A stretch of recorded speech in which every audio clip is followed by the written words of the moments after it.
Hello नमस्कार दोस्तों। तो जैसा कि थंबनेल में आप देख रहे होंगे, फिर से फॉर्म भरे जाएंगे। फिर से फॉर्म भरे जाएंगे किसका? है ना, एडीओ का, जो पेपर कैंसिल हो गया है। नए पैटर्न पे हम लोग बात करेंगे, सिलेबस क्या रहेगा उस पर भी हम लोग बात कर लेते हैं। और हो सकता है कि फिर से जो नए स्टूडेंट हैं उनको मौका मिलेगा, है ना। और पोर्टल ओपन होने वाला है अगस्त में ही, और फिर से नए आवेदन होने वाले हैं यहाँ पे। जो पुराने आवेदन हो चुके हैं उनका तो कोई बात नहीं है, लेकिन फिर से नए आवेदन की, है ना, यहाँ पे बात चल रही है। आपको पता होगा कि 14 लाख आवेदन आए थे। 14 लाख। आयोग कंट्रोल नहीं कर पाया जब एग्जाम ले रहा था तो। और यही वजह था कि व्यवस्था में त्रुटि पाया गया और पेपर लीक भी हुआ, जिसके वजह से आयोग को लगा कि नहीं, पेपर ही हम लोग कैंसिल करा देंगे। क्योंकि 3 चरणों में इसका एग्जाम लिया जा रहा था। लैंग्वेज का था, है ना, लैंग्वेज, जीके जीएस का और मैथ रीडिंग का। बहुत सारा चीजें बदल रहा है। आप देखे होंगे टीआरई 4.0 को लेकर के भी इस बार के लिए, है ना, टीआरई 4.0 के लिए इस बार के लिए अगर हम लोग देखें तो इस बार भी पैटर्न चेंज है। जिस तरह से हम लोग एडीओ में देख रहे हैं, है ना, जिस तरह से हम लोग एडीओ में देख रहे हैं, आप देख सकते हैं यहाँ पे, है ना, पेपर आपका एडीओ का है। इसमें भी पैटर्न चेंज है, पीटी होगा और मेंस का भी पेपर होगा। देखिए, 2 चीजें हैं यहाँ पे। पीटी का भी सिलेबस इस बार जब नोटिफिकेशन इसका देगा, फिर से जब नए पोर्टल खुलेंगे और जब फिर से नए विद्यार्थियों को मौका मिलेगा, तब वहां पे नए सिलेबस के साथ उनको, है ना, तैयार होना पड़ेगा। अब पीटी में किस तरह से प्रश्न पूछे जाएंगे, है ना, हो सकता है इस बार के पीटी में 150 प्रश्न पूछा जाए, क्योंकि सिविल सर्विस के एग्जाम में हम लोग देख रहे हैं। इससे पहले अगर पैटर्न की हम लोग बात करें तो यहाँ पे 3 पेपर में, है ना, इस परीक्षा को अंजाम देना था, जिसमें लैंग्वेज से प्रश्न पूछे जाते थे एक पेपर, दूसरा पेपर जीके जीएस का था, और तीसरा पेपर वो था आपका मैथ और रीजनिंग का। अब यहाँ पे चीजें बदल जाएगी। जो लोग पीटी फाइट करेंगे उन्हीं लोगों को मौका मिलेगा मेंस लिखने का। और सबसे बड़ी बात यह है कि इस मेंस में ज्यादातर जो संभावना है वह संभावना सब्जेक्टिव का है ना। ये पेपर सब्जेक्टिव होने की पूरी संभावना है। लिखित परीक्षा होगा। लिखित परीक्षा में क्या क्या रखेगा, है ना, जब तक आधिकारिक सूचना नहीं मिल जाती कहना मुश्किल है। लेकिन यह भी तय है कि जब अगस्त में फिर से, है ना, अगस्त में जब फिर से फॉर्म अप्लाई किए जाने लगेंगे तो परीक्षा लगभग, अगर बात कर लिया जाए कि परीक्षा कब लेगा, तो या तो नवंबर में परीक्षा ले, नवंबर दिसंबर में, नहीं तो इस साल की पूरी संभावना नहीं होगी। अगर नवंबर दिसंबर में ले लिया तब तो ठीक है, नहीं तो 2027 में हम लोग देखेंगे कि एडीओ का एग्जाम हो रहा है ना, 2027 में। क्योंकि मुझे जहां तक लगता है आयोग जो भी कहे कि हम नवंबर दिसंबर में एग्जाम ले लेंगे, है ना, वो बात अलग है, लेकिन जो संभावना बन रहा है वह 2027 में ही, जनवरी या फरवरी में जो भी हो, एग्जाम की संभावना यहां पर बन रहा है। अब ये बनता है कि हमको एडीओ अगर कंप्लीट करना है, एडीओ का पेपर कंप्लीट करना है, तो हमारा स्टडी जो है पीटी और मेंस, है ना, पीटी और मेंस दोनों एक साथ, है ना, तैयारी करने का होना चाहिए। तब जाकर के हम अपने सब्जेक्ट पे कमांड करेंगे और हमारे सब्जेक्ट की समझ होगी। देखिए, पीटी में स्टूडेंट को छांट दिया जाता है। जब मेंस पेपर होता है उस समय डिमांड किया जाता है कि हम अपने सब्जेक्ट के प्रति कितनी गहराई से समझ रखते हैं। और जो स्टूडेंट गहराई से समझ रखता है, वही सबसे अच्छा स्कोर करता है। और गहराई से समझ रखने के लिए जैसे विश्लेषणात्मक जो प्रश्न पूछे जाते हैं, अवधारणामूलक जो प्रश्न पूछे जाते हैं, उसमें सबसे ज़्यादा जरूरी है कि आप सब्जेक्ट को किस तरीके से समझते हैं, क्योंकि जब तक गहराई में नहीं जाइएगा, क्योंकि मेंस हमेशा मेरिट बनाता है। पीटी पास करके आप जब मेंस आते हैं तो असली आपकी लड़ाई इसी मेंस से स्टार्ट होती है। असली है ना, यही असली है आपका, जहां पे आपका खुद अपना मेरिट बनाते हैं। जैसे में एक चीज और भी देख सकते हैं आप, इस बार भी मोहर लग गई है एडीओ के पेपर में कि पीटी और मेंस का 2 चरणों में परीक्षा लिया जाएगा। उसी तरीके से है ना, उसी तरीके से टीआरई 4 का भी है ना, टीआरई 4.0 का भी 2 चरणों में एग्जाम लिया जाएगा, प्रारंभिक परीक्षा का और मुख्य परीक्षा का, है ना। पीटी का होगा और मेंस का पेपर होगा। देखिए ये यहाँ भी ये तय नहीं हुआ है, क्योंकि जब तक अभी इस पे काम चल रहा है, अभी दोनों पे जो है वो काम चल रहा है। लेकिन कहने का मतलब एक चीज समझिए, जैसे मानते हैं टीआरई 4 में पीटी का जो एग्जाम होगा वो नए सिलेबस पर हो सकता है, क्योंकि न्यू सिलेबस जो है ना, सिलेबस, ये सारे टीचर इसका इंतजार कर रहे हैं। चलो कोई बात नहीं, हम कुछ नहीं कह सकते, कहने वाले कह रहे हैं, कोई बात नहीं है। जब तक नोटिफिकेशन नहीं आता है, सिलेबस का मेंशन नहीं होगा, कुछ कहना अभी अच्छी बात नहीं है। उसी तरीके से है ना, मेंस का भी है। मेंस में क्या रहेगा, ऑब्जेक्टिव में रहेगा है ना पेपर, या सब्जेक्टिव रहेगा, है ना, ये डिपेंड करता है, आयोग इसके बारे में जो भी सोचे, है ना। लेकिन यहाँ पे समझने वाली बात है एडीओ को लेकर के, एडीओ या कहे तो टीआरई 4.0 को लेकर के। तो एडीओ पे अगर हम लोग बात करें, जैसे मानते हैं कि 150 अगर प्रश्न पूछता है, जैसे आप लोग सीजीएल का एग्जाम देखते होंगे, है ना, जैसे बीएसएससी के द्वारा जो एग्जाम होगा ग्रेजुएशन लेवल का या इंटर लेवल का, तो आपको पता होगा इसको हम लोग डिवाइड करते हैं, है ना। जैसे जीके जीएस का जो पेपर होता है ना, जीके जीएस का, तो आप जानते हैं यहाँ से 50 प्रश्न पूछे जाते हैं। हो सकता है ना, यहाँ साइंस से है ना, साइंस से 25 प्रश्न पूछा जाता है, यानी कि यहाँ पे कितना दोनों मिला के 75 प्रश्न बनेगा। उसी तरीके से यहाँ रीजनिंग से हो सकता है 25 प्रश्न पूछा जाए, सॉरी 50 प्रश्न पूछा जाए, है ना, 50 प्रश्न पूछा जाए यहाँ से, ठीक है, 50। और यहाँ मैथ से आपको है ना, मैथ से 25 प्रश्न पूछा जाए, ये भी 75 हो जाता है, दोनों मिलाकर के 150 प्रश्न बनेगा। हो सकता है इस है ना मेथड में, इस फॉर्मूला में आपका एग्जाम लिया जाए।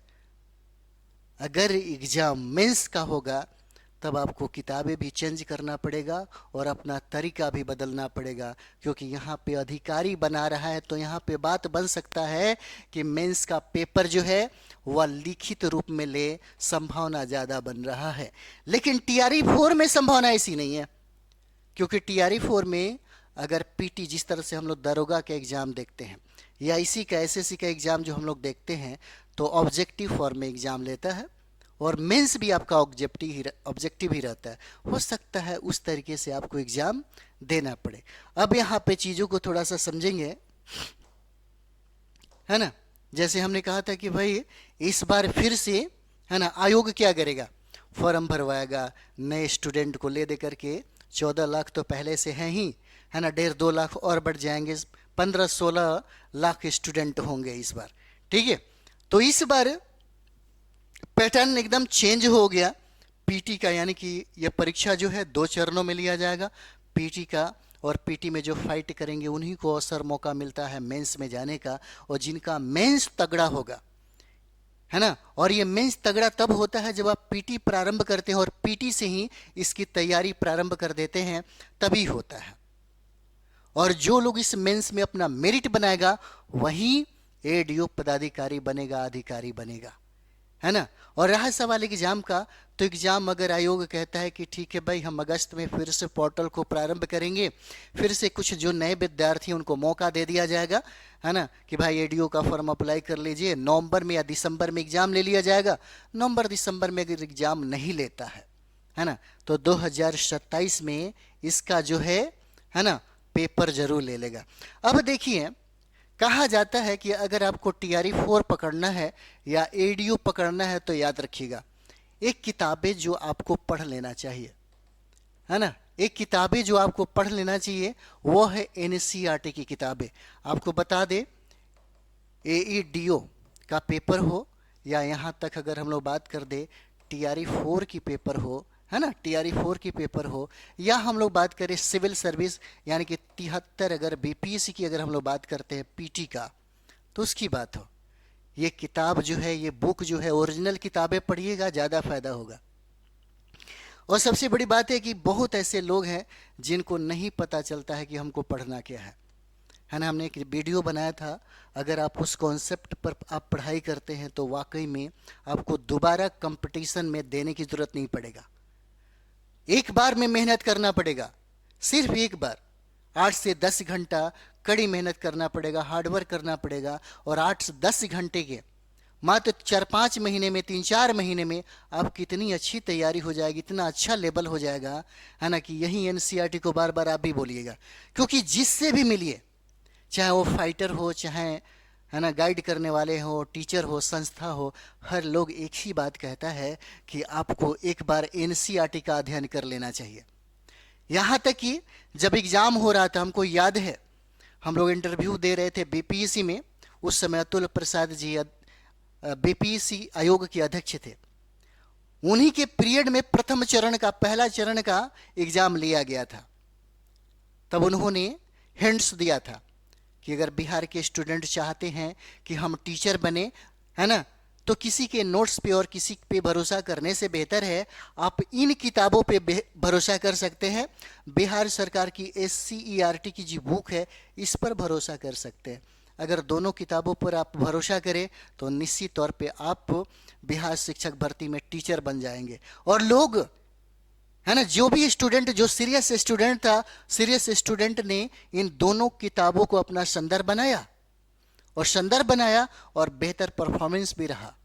देखिएगा, पहला चरण में मेरे पास जितना भी स्टूडेंट था सब फाइट किया था, क्योंकि उस समय हम लोग खुद इस चीज़ को कंप्लीट करवा रहे थे और खुद सिविल सर्विस में लगे हुए थे, और हमें ये बात पता था कि अध्यक्ष जो हैं क्या कह रहे हैं, है ना, उनका क्या, है ना, आईना जो दिखा रहे हैं, उस आईना को हम लोग देख लिए थे। और हमने अपने स्टूडेंट को, इस बिहार में पहली बार अगर कोई पढ़ा रहा था एससीईआरटी की किताबें तो केवल मैं ही पढ़ा रहा था। बाद में जितने भी टीचर और इंस्टीट्यूशन वाले जो लोग हैं, सब लोगों ने कॉपी किया कि चलो एससीईआरटी जो बिहार सरकार की समग्र शिक्षक अभियान जो है ना, है ना इस किताब को पढ़ाया जाए, और उन लोगों ने शुरू किया।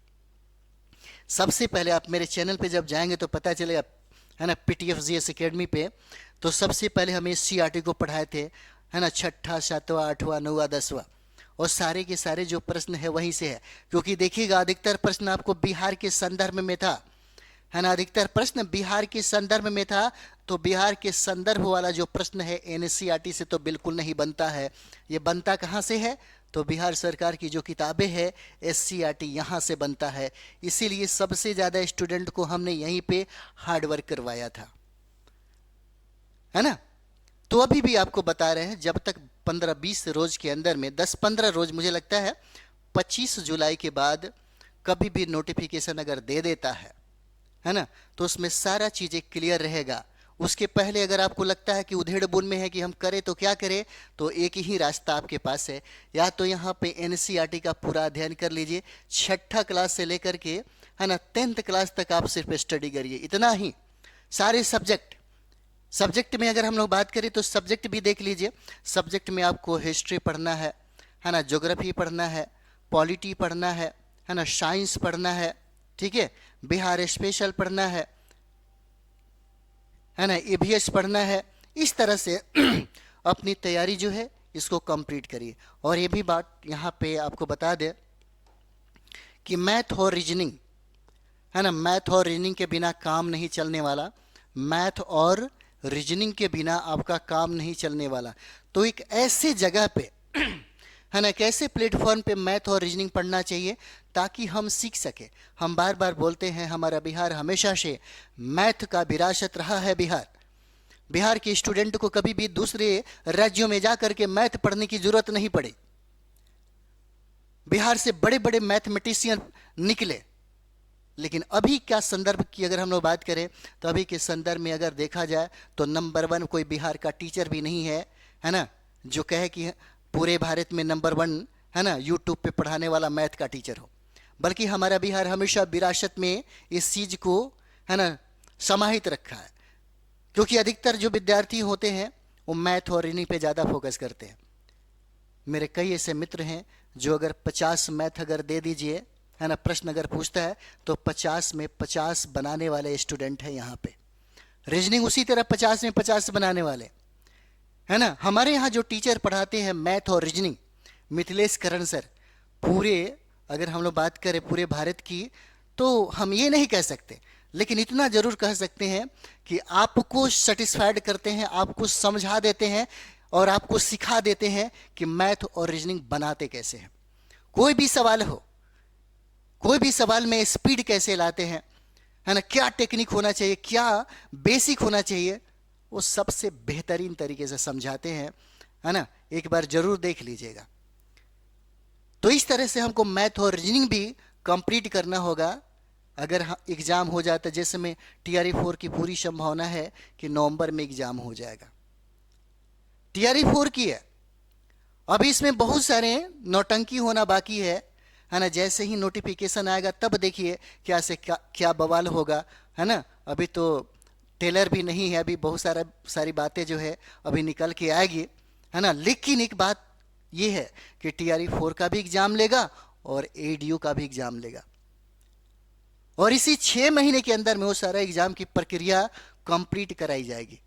इस 6 महीने के अंदर में अगर आप सोचते हैं कि नोटिफिकेशन आएगा उसके बाद हम स्टार्ट करेंगे तो फिर आप मुश्किल में पड़ जाएंगे। तो हम यही कहना चाहते हैं कि अच्छा रहेगा कि कम से कम NCERT का जरूर अध्ययन कर लीजिए, और मैथ और रीजनिंग जो बेसिक है, जो कॉन्सेप्ट है, क्योंकि देखिए NCERT हम इसलिए कहते हैं पढ़ने के लिए ताकि बेसिक जो चीज़ें होनी चाहिए वो आपको जानकारी होना चाहिए। जब तक बेसिक जानकारी नहीं होगा आप स्टैंडर्ड किताब को नहीं समझ सकते हैं, इस बात को समझिए। जैसे टेक्स्ट बुक है, अगर आप चाहते हैं कि हम बहुत बेहतर तरीके से समझे, अगर आपका एकेडमी अच्छा नहीं है, आपका कॉलेज अच्छा अगर नहीं है बचपन से ही, तो आप यकीन मानिए आप नहीं समझ सकते बिना NCERT और बिना SCERT पढ़े हुए। तो क्यों ना सबसे पहले हम अपने नींव को इतना स्ट्रांग करें कि आने वाला हर मंजिल का हम सामना कर सके, है ना। तो ये चीज़ें हैं। चलिए हम लोग मिलते हैं नेक्स्ट वीडियो में। थैंक यू वेरी मच आप सभी लोगों का।